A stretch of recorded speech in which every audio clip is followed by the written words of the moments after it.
Sorry for the delayed start of the recording there. So the floor plan shows the layout of the building, right? This is our overall picture to see how the pieces are going to be put together. Typically drawn to a scale of 1/4 inch equals 1 foot. Remember, floor plan, we are making a horizontal cut, typically 4 feet above the finished floor. So we are making that cut and then looking down. And the floor plan and the architectural set generally serves as the reference point for other drawings that might be in the set, the mechanical drawings, the plumbing, the electrical, etc. The architectural floor plan, shows how the building is put together, how the layout, how the rooms relate to each other. Right, so this is an example of an architectural floor plan. This happens to be taken from figure 9-2 on page 151. Right, I put these numbers here just to make it easier to follow along. So what are some of the features that we see in this floor plan? Right, we see a window here, and we see window identification symbol, which I can't quite read. It looks like W6 point something in the textbook. But generally speaking, this should match a window schedule that you will find elsewhere in the drawing. And the same thing here for a door number or a door identification symbol, right? We're showing that door or window on the plan, and more details about that door or window are likely to be found in a schedule someplace else. Right here is our north arrow. Can't tell from this whether it's true north or plan north. We might find that elsewhere, on the title page or maybe in the site plans. We see a room name and room numbers. So revised existing classroom, room 109.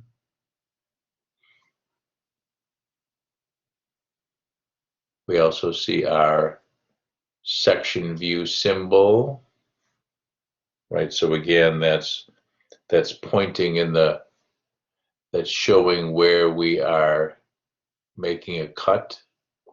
It's telling you the direction that we're looking. And it's also telling you the section number and the drawing that you will find it on, right? So we are on drawing A2-04 right here. And this section view symbol is saying that this particular detail or this section will be section number 1 on drawing A5.03.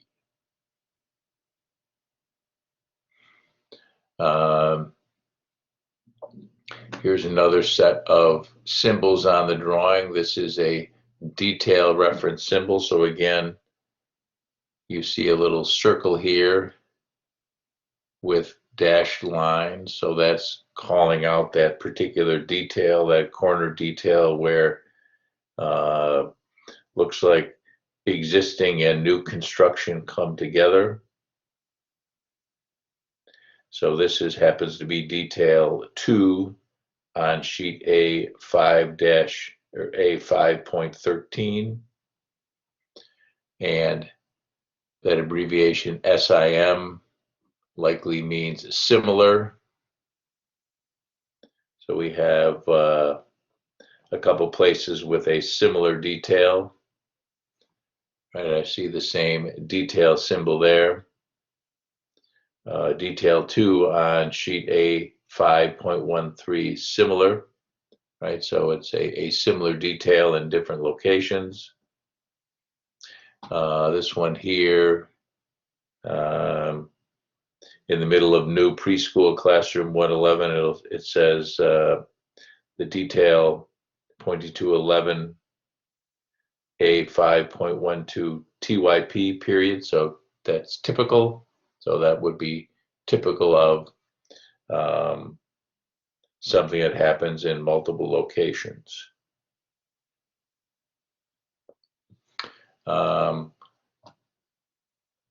The floor plan refers to sector 1-3, so I'm guessing that this is a big long building and we're only seeing a section of it. I'm thinking that for a number of reasons. Number one, it says sector 1-3. The other is that it has these break lines here. So this is showing part of the first floor plan, and on the next sheet, either before or after this, probably the next sheet after this, will be sector 2 of 3, right? And it'll be shown on the other side of this break line, if that makes sense.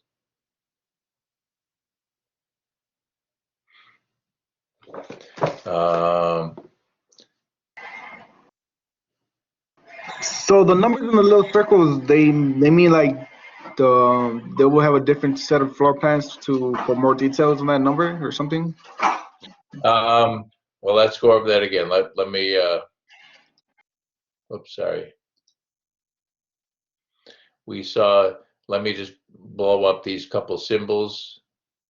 Right. We saw a section view, and sorry, this didn't come out as clearly as I wanted to. So again, this section view symbol, this indicates something we'll see on another sheet. We see the direction that you're going to be looking in and the section number and the sheet number. So we saw that same section view here, and the numbers in the circle say 1 over a 5.03. So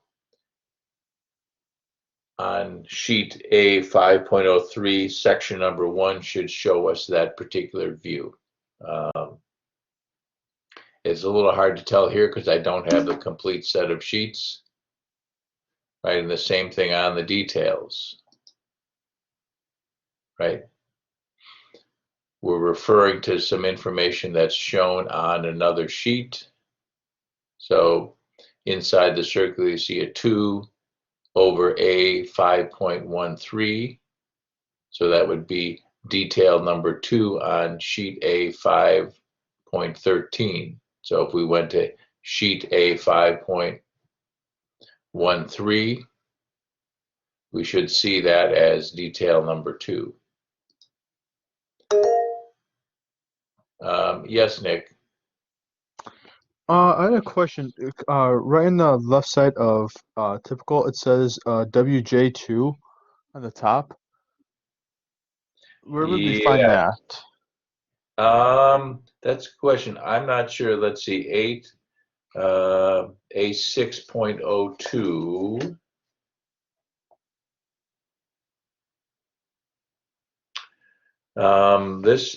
It looks like these drawings are actually taken from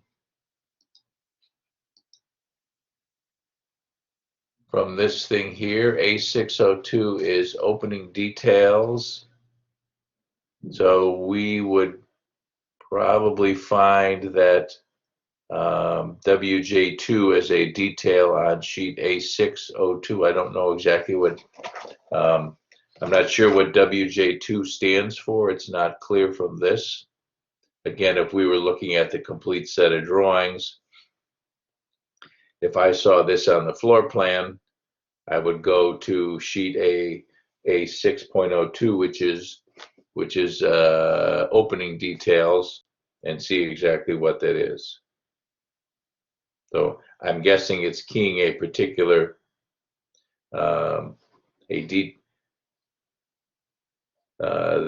the little thing with the circle. The typical is probably where this is a classroom, so it looks like there's some shelving or something that stops just before the door, and then there's another detail that must show that door opening, would be my guess. Does that make sense? Yes, thank you. Oh, you're welcome.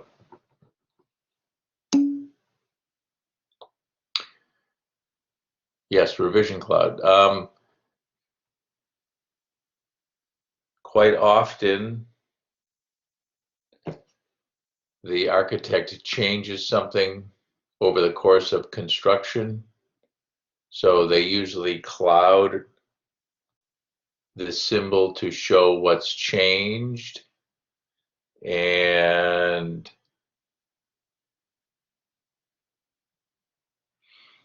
over in the, somewhere in the title block of the drawing,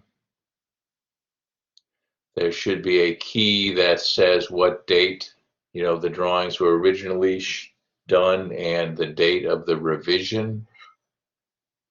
So the revision cloud is meant to draw your attention to what's changed between the current set of drawings and the previous set. Um, Again, looking at what's inside the revision cloud, it may be that they added some more dimensions, right? Because inside the revision cloud, there's a bunch of dimensions. So either A, they made a mistake someplace and they had to fix it, or B, they may have added some additional dimensions or details to make it clear exactly how all those openings into the corridor line up. But again, the revision cloud, shows the change that has been made.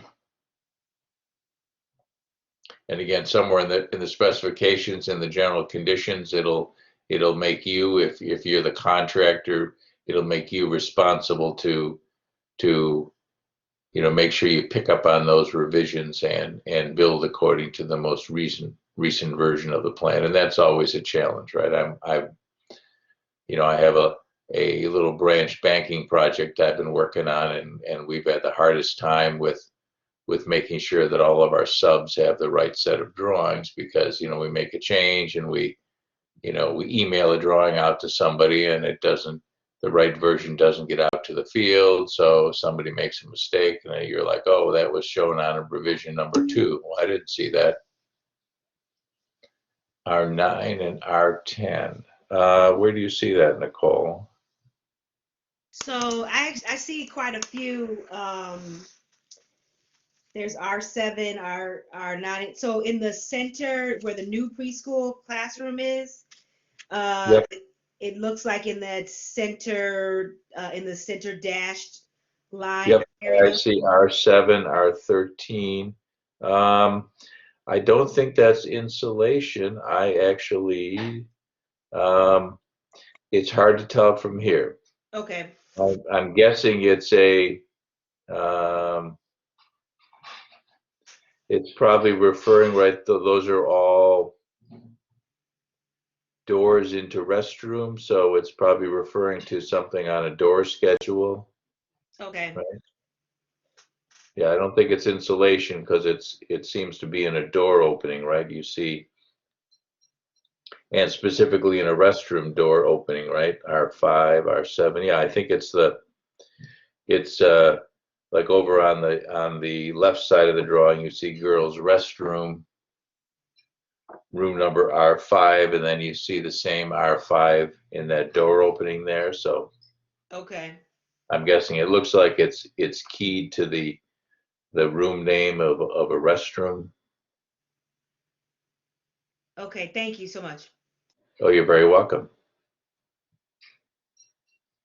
Again, there's lots of information conveyed, not only the general layout of the rooms, but also all these other details that are all being squashed into this one drawing. So we might have some other types of floor plans that we would see in our architectural drawings.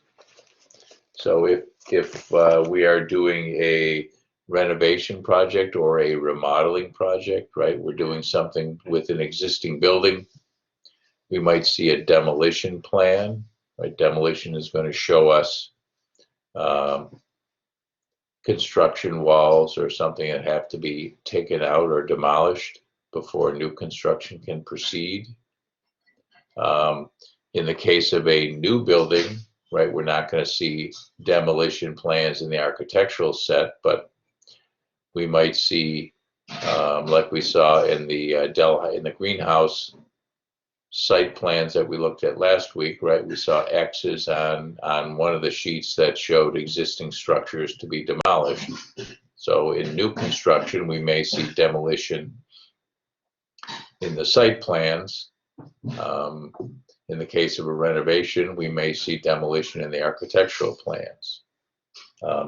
Enlarged plans would be things that we want to show in a larger scale or with more detail, right? Such as, it says complex areas such as a stairwell or a bathroom. Reflected ceiling plan is a plan of the ceiling where we typically see features like the ceiling grid or ceiling tiles, the light fixtures, the supply diffusers for the HVAC system. And in the reflected ceiling plan, we're actually, floor plans, we're looking down. The reflected ceiling plan, we're really looking up, right? We want to see the side of the ceiling that faces the inside of the room, not the top of the ceiling, if that makes sense. We could have a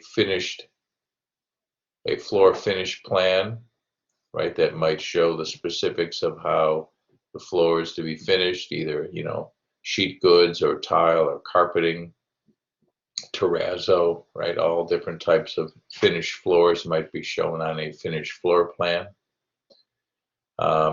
An overview plan is typically going to be at a smaller scale and show a overall view of the building, right? In this previous thing where we had section 1 of 3, section 2 of 3, right? We may have an overview plan that shows all those sections put together so you can see how they relate to each other.